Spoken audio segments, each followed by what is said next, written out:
இன்னைக்கு நம்ம பார்க்க போகிறது பால் கொழுக்கட்டை. ஒரு கப்பு மாவுனா ஒரு கப்பு நிறக்க அளந்த வெல்லம். அந்த வெல்லத்தில் பாதியை இப்போ எடுத்துக்குவோம். இப்போ இந்த அளந்து வச்சுருக்க வெல்லத்தை இதில் போட்டுடலாம். எந்த கப்பால் மாவு வளர்ந்துருக்கீங்களோ அந்த கப்பால் ஒரு கப்பு நிறக்க அளந்த தண்ணி, அரிசி மாவு இதில் ஒரு பவுலில் போட்டுடுவோம். கொஞ்சமாக நெய். இப்போ இது வந்து கரைஞ்சி கொதிக்கணும். வடிகட்டி எடுத்து இந்த மாவில் இந்த தண்ணியை ஊற்றிக்கணும். இந்த மாதிரி சின்ன சின்ன உருண்டைகளாக உருட்டிடணும். இப்போ இந்த மாவெல்லாம் இந்த மாதிரி உருட்டி வச்சாச்சு. தண்ணி ஒரு பக்கம் வச்சுருக்கேன், தண்ணி கொதிக்குது. இப்போ இதில் நம்ம உருட்டி வச்சுருக்கத நெய் தடவி வச்சுருக்கேன் அந்த இட்லி தட்டில். இதை அப்படியே வச்சிடலாம். மூடி போட்டு நிதானமான தீயில் 5-6 நிமிஷம். நம்ம இந்த பக்கம் வெள்ளை தண்ணியை வந்து கரைச்சி வடிகட்டி ரெடியாக வச்சுக்கிட்டோன்னா அது கொதிக்க ஆரம்பிக்கிறதுக்கும் இது வேகத்துக்கும் சரியாக இருக்கும். அவ்வளோதான். இதில் வந்து நம்ம கொஞ்சம் நிறுத்தியிருக்கோம் இல்லையா வெள்ளை தண்ணி, அதனால் இதில் போட்டுடுறேன் அப்படியே.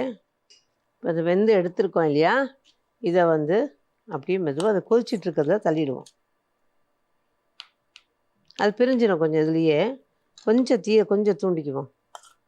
இதில் ஏலக்காய் தூள், கொஞ்சம் நெய், இந்த எடுத்து வச்சுருக்க தேங்காய் பால் கொஞ்சம். ஸோ அவ்வளோதான். இப்போ வந்து இது ரெடி ஆயாச்சு. இனி வந்து பிளேட்டிங் பண்ணிடலாம்.